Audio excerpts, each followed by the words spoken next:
Steve McCarthy. Welcome back to Freedom is Not Free. Pop quiz. What's the smallest of the uniformed services? Started out with the name U.S. Revenue Cutter Service and currently has the only authorization to arrest civilians. The answer, the United States Coast Guard. My next guest, Ed Nerlove, spent a complete career in the United States Coast Guard, retiring as a Chief Warrant Officer 4. Ed, welcome to the show. Thank you for your service. Thank you. It's a pleasure being here. Let's start off at the beginning, Ed. You actually joined the Coast Guard before you'd finished high school, or the Coast Guard Reserve. Why the Coast Guard and why then? Back in the day when most of us were going to high school, recruiters used to come to the high schools to sell their packages, so the new people that were graduating would be aimed towards going into their particular service. Every service was represented, including the Coast Guard, and I think the Coast Guard put on the best show. I enjoyed everything that the Coast Guard did, the life-saving, the safety at sea, navigation, plus they were responsible for the operation of all the lighthouses in the United States.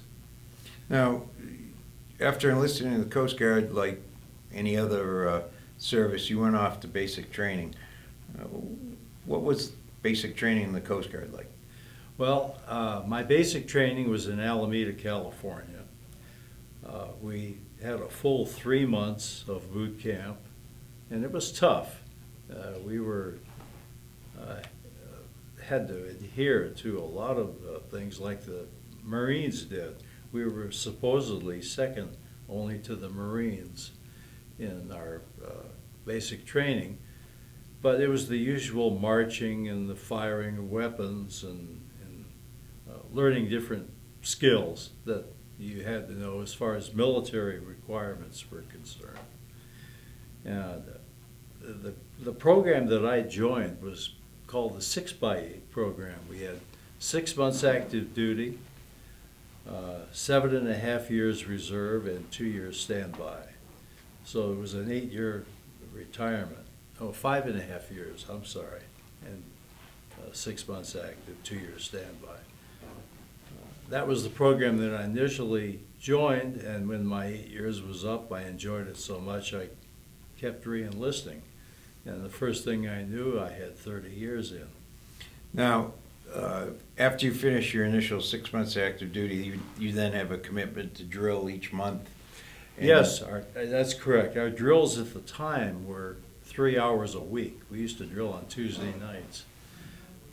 And I took advantage of every situation that came along with it, as regarded service-wide exams to advance in rank, and it was really a very enjoyable time. When I first joined the Coast Guard, we had a list every single year of where the ships were going for our 2 weeks active duty and how long they were going to be deployed and where they were going, and it was very, very enjoyable. We could pick the part of the 2 weeks active that we wanted. When I joined, the Coast Guard was under the Treasury Department, so they had plenty of money and the ships would go just about anywhere. And my first active duty was taking a 2-week trip to Acapulco. So that's the kind of duty that we did for our 2 weeks active. As I mentioned, the drills were once a week, 3 hours a week, from 7:30 to 10:30 at night. And then over the past few years, they would put it so that we just had 1 weekend a month. Now, after basic training, did you go on to specialty training at that stage, or was your training then picked up at home station? It was at home station for the most part. As I stayed in longer, I had more responsibility, so to speak, and the the 2 weeks expanded. My monthly drills expanded. What had happened is everything was going along just fine until about the 70s. I traveled a lot in my civilian job, and my latest one ended up at, I lived in Santa Ana, California. The nearest reserve unit was in San Pedro. I had a commanding officer who was absolutely excellent. His name was William Parker. He was a full captain. Excellent man. When I first went to that reserve unit, he pulled me in. I was a chief at the time, in E7. Chief Petty Officer. Correct. And I was like 26 years old, I think. He pulled me in and he says, "I've got a special job for you." He says, "I noticed you were a damage controlman, and I've got plans for you." Because he looked at my whole service record when I started going to reserve meetings there. But this was the first meeting I had ever had with him. There's a ship out there called the Venturous, the Coast Guard cutter Venturous. It needs serious work. And they contacted me so I could see if I could find some people that could work on the ship that had experience. They need plumbers, they need electricians. He says, "What I want you to do is take charge of a maintenance repair team and pick some people out. You can take anybody that you want. We have about 75 members in our reserve unit. Put together an M&R team, go over, talk to the commanding officer of the ship, see what he needs to have done, and your monthly meetings will consist of you being on that ship. So let's see how you do." Well, nobody's ever taken me aside like that and given me an assignment all the time that I had been in the Coast Guard. And as you pointed out, you're only 26 years old, a relatively young man, and he's going to put you in charge of an independent team, go do what needs to be done. Yes. I had an exemplary record with the Coast Guard of being there when I was needed and having certain things that I had to do. I always did them. And I advanced in rank very, very quickly. I'd like to touch on one other thing that you did early in your career, and that's working with lighthouses. Now, up until the 1920s, there was the United States Lighthouse Keeper Service that was later folded into the Coast Guard. Mm-hmm. And when you came into the Coast Guard, they were still in the process of converting from manned lighthouses to automatic lighthouses. Correct. These places are pieces of history in a lot of cases. How did you feel working on that, and were these long-term projects or short-term projects? I felt absolutely privileged by being able to go to these lighthouses and restore them. They were in very bad disrepair, even though they were automated. I saw how they were automated. We had a tremendous amount of vandalism on these lighthouses. They weren't secured. We had no fences around them. Anybody could go up to them and paint graffiti on them or break windows. And I had to secure them to make sure that this didn't happen, myself and my team. I had probably 8 people that were very, very helpful, that felt the same way I did about restoring these old places. And they were made out of brick.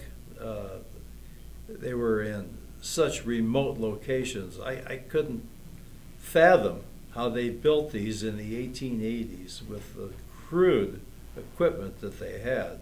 And they were built really, really well. They had to withstand all kinds of inclement weather, and they had to withstand people vandalizing them too.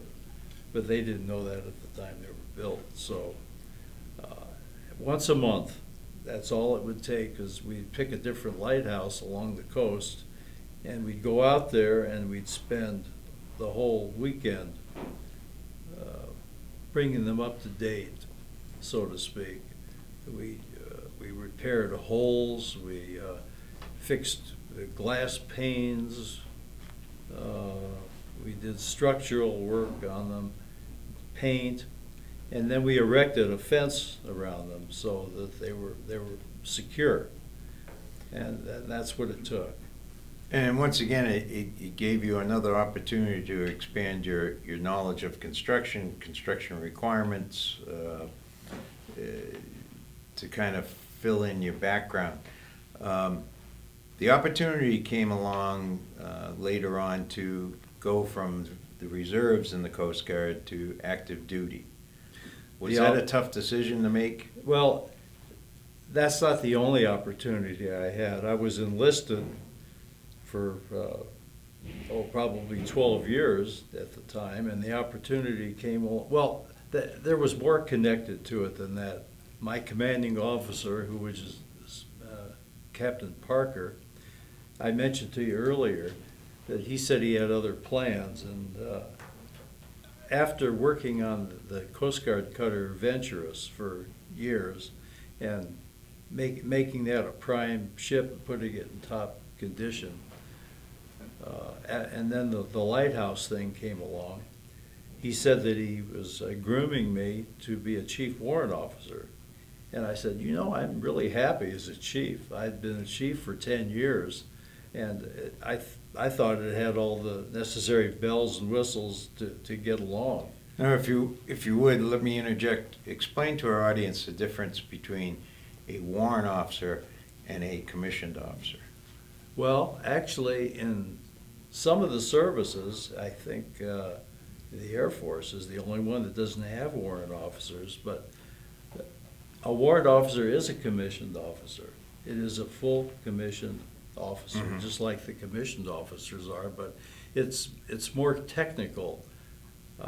We don't have the rank necessary to get some of the things done that we would like to get done, but the warrant officer steps are so different than any other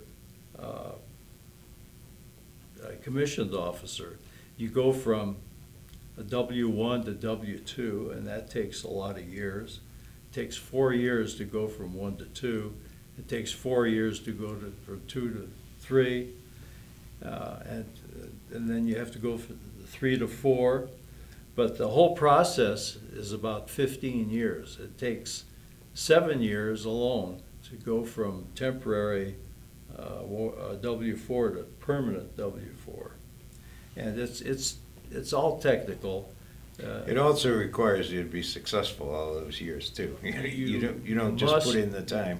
Yeah, well, aside from the military requirements that you have to fold into the mix, there's specialty things that you have to do that's been performed all along the time that you were being groomed for being a chief warrant officer. Can you give us an example?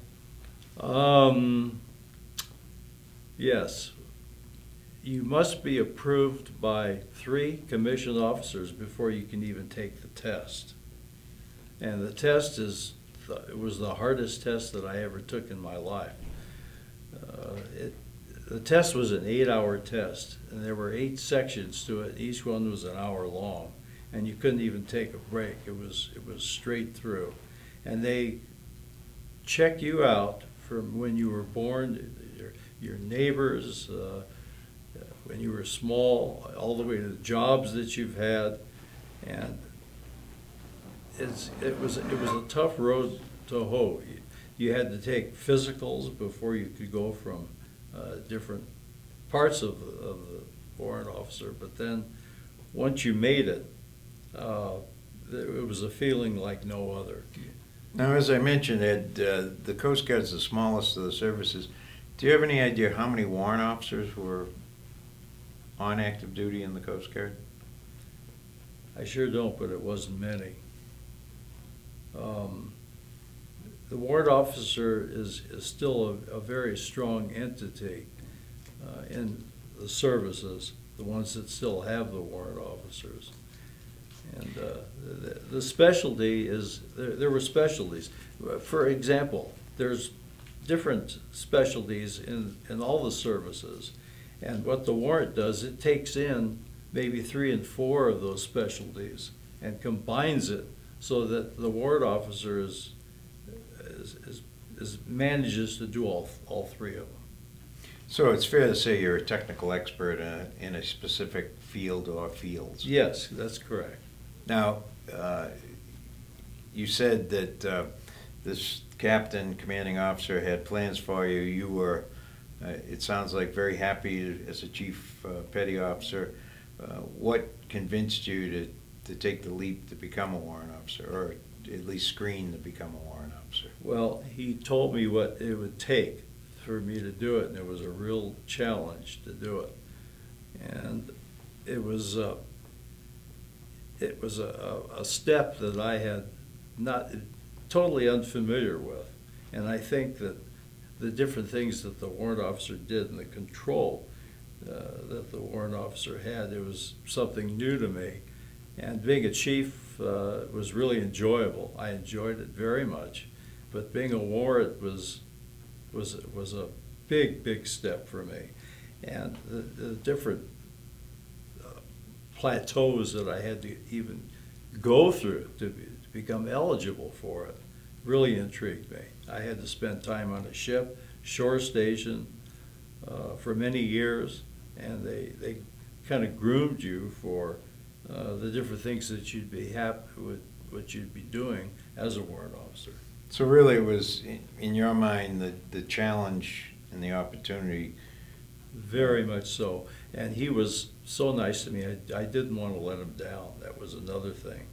He had taken such an interest in me and wanted me to advance in rank because he felt that I could do the Coast Guard a great deal of good by my background. And it just turned out that as a matter of fact, he didn't see me as a warrant officer. I was transferred again. I moved from California to Oregon.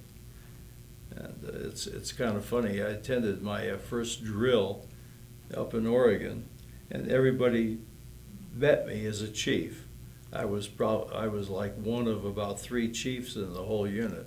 People didn't usually stay in that long to make chief. The following meeting, it was in June of 1977, I'll never forget. The commanding officer calls me in front of the group, and I had no idea why I was being called in front. It was my second drill there. He said, he told me I was out of uniform. And I said, "Sir?"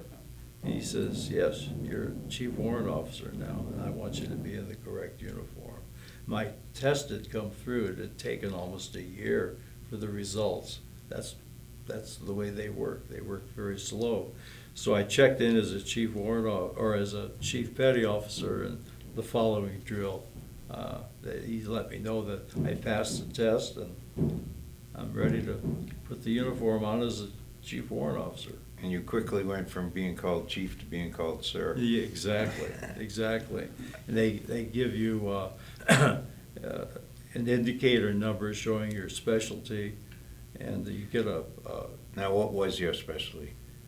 it was material maintenance, which was maintaining buildings, the lighthouses, and it was kind of like a carpentry, and anything to do with maintaining things that are already there. And I always had people working with me to do it. Now, as you progressed as a warrant officer, one of your duties was as a contracting officer's representative, sometimes also known as a contracting officer's technical representative. That's correct. Could you tell our audience exactly what those duties entail? Well, let me first tell you how that happened, if I may. Please. I had been working on lighthouses for many years. And during the course of my travel, I met a lot of people because I used to do a lot of traveling up and down the coast. I got a call from the 13th Coast Guard District, which was in Seattle. And the commanding officer called me himself and he said, "We have a need for someone that's has the training and the experience that you do." He says, "I'm sure you've found a lot of different things and learned a lot about construction." I says, "Yeah, I certainly have." So he says, "We have a need for somebody to work in Alaska, but you're going to have to quit your civilian job. Are you interested?" I said, "Well, if I can go full-time in the Coast Guard, I would do it in a heartbeat." So he walked me through what I had to do, and I was stationed on a little, well, it was a very small base. It only had 25 men on it. It was the globe, and the Coast Guard was manning every one of them, regardless where they were. It was the Coast Guard's job to maintain these Lorance stations, and they had to be active and working 24/7. The planes would home in on the signals as well as ships, and it was our guidance system before GPS. GPS has taken over now, Right. and all the Lorance stations have shut down. But these stations, they were in bad disrepair. They needed to be worked on. They were outdated. The people that manned them didn't have the expertise or the time to fix these Lorance stations up. So we would hire civilian contractors to work on these stations, and the contracting officer needed somebody out there, his eyes and his ears, to make sure that these the specifications of the plans were adhered to for whatever they had to do on the base, whether it was rehab or new buildings or runways.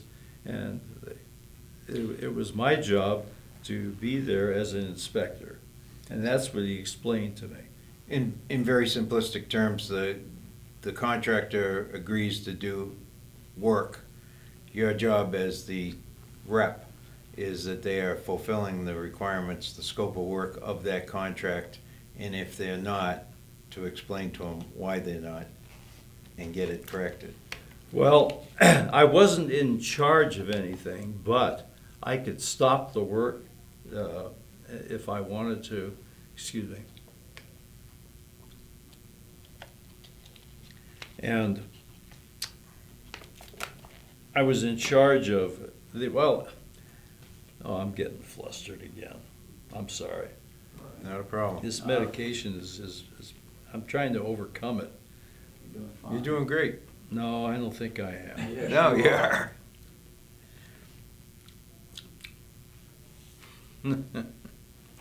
Okay. This, if we can pick it Yeah, up. go ahead. Yeah, we'll pick it up.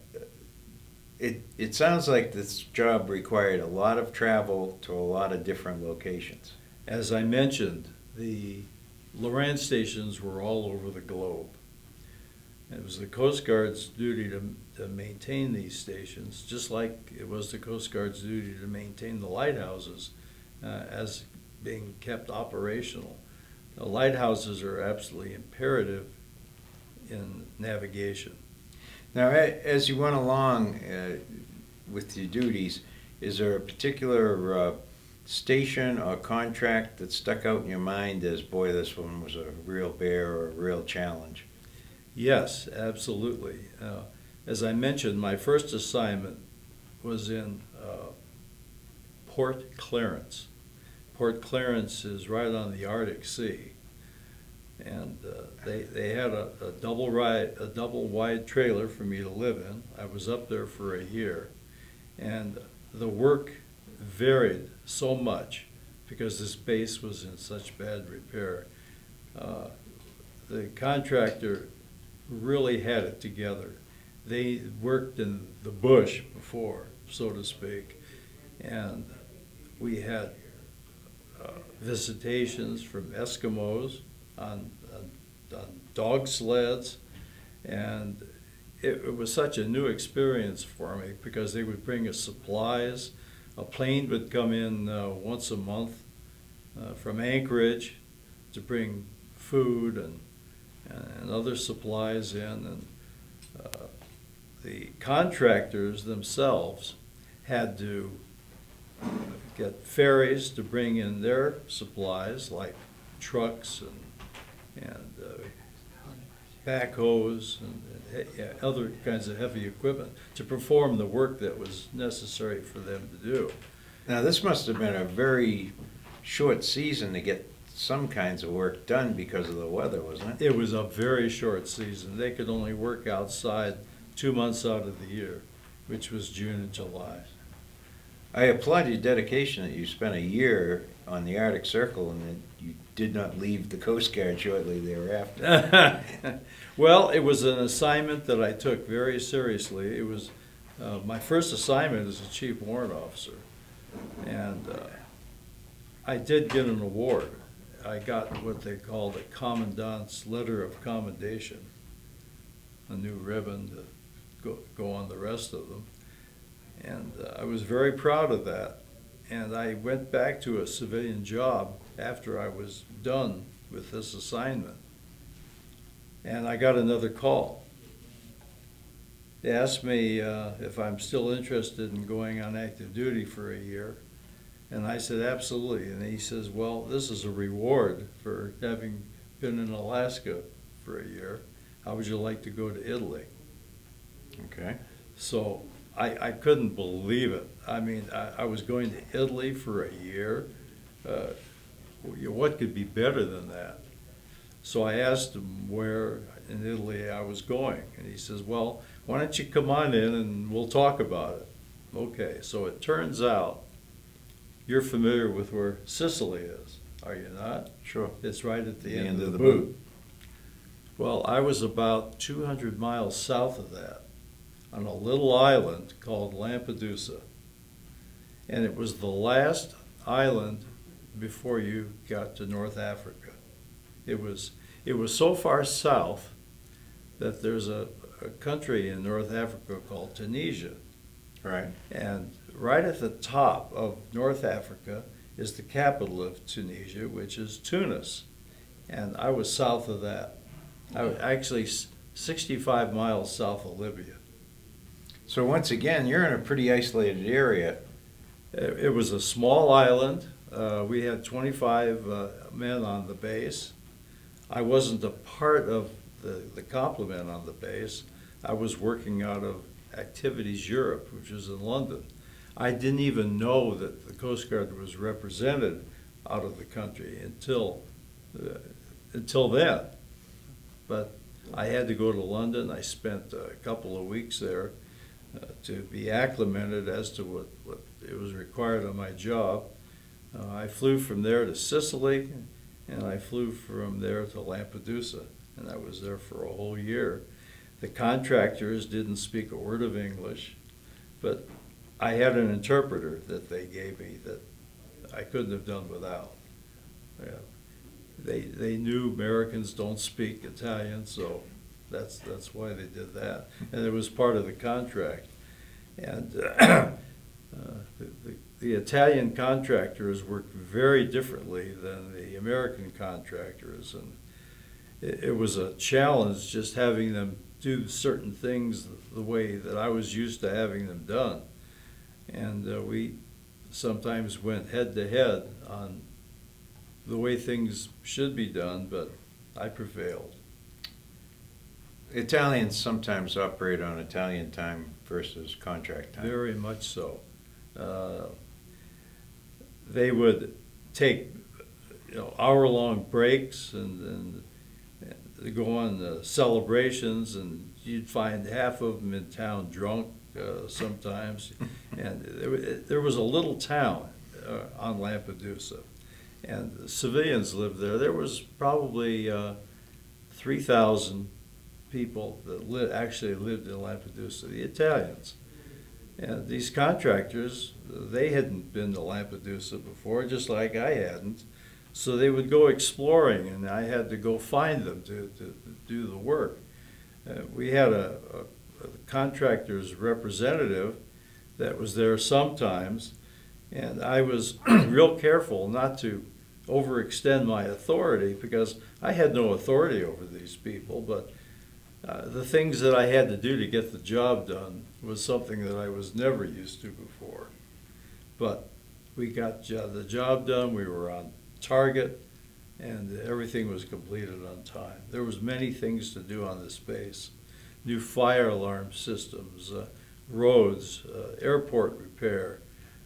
We had to completely revamp the leach field system, which was the sanitation system. We built tanks to store fuel.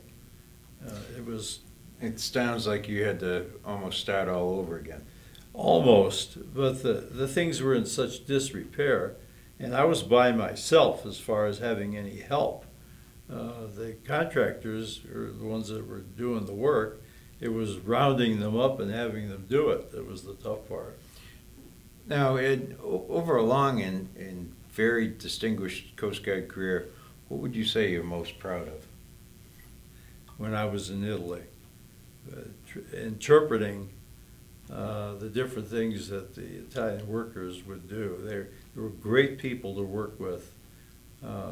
We did butt heads sometimes, and well, for an example, the huge piping that would join these tanks together was like 6-inch piping, and laying on the beach, they were rusted out a little bit. So before they were assembled, they had to be completely sandblasted, and then a coat of primer had to be put on. Matter of fact, 2 coats of primer. And they couldn't understand that I needed them sandblasted to get the rust off before we put the primer on. And so that what they did, instead of getting a sandblasting machine, they would hire a bunch of people that were out of work in this small town with sandpaper. And I explained to them they couldn't get the job done in that same century. They needed to sandblast it. So finally, after much coaxing, they did, and the work got done. But that's the way they were thinking. They thought that, it's not important to take off the rust. It is important to take off the rust. I don't want to see any rust before it's painted. So one time I came out there and they were putting the primer on, and the rest of it was all rusty. I said, "What are you doing?" "Oh, we're priming it as we go along." No.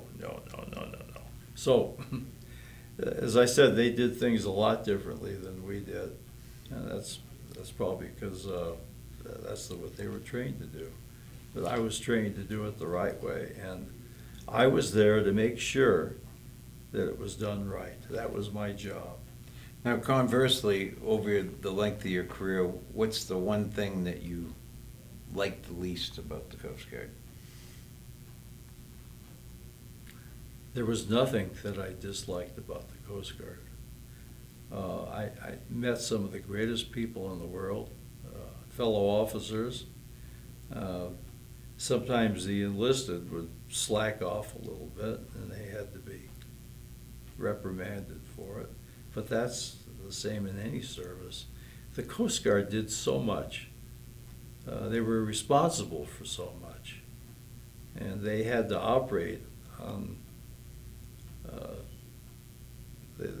people had to improvise to get things done in the Coast Guard, because the Coast Guard didn't have any money. And not until the Department of Homeland Security got put under the auspices of the Coast Guard did things start really happening. And as far as money is concerned, because we were always running short and had to improvise. There was an old saying that in the Navy you had one man to do every job.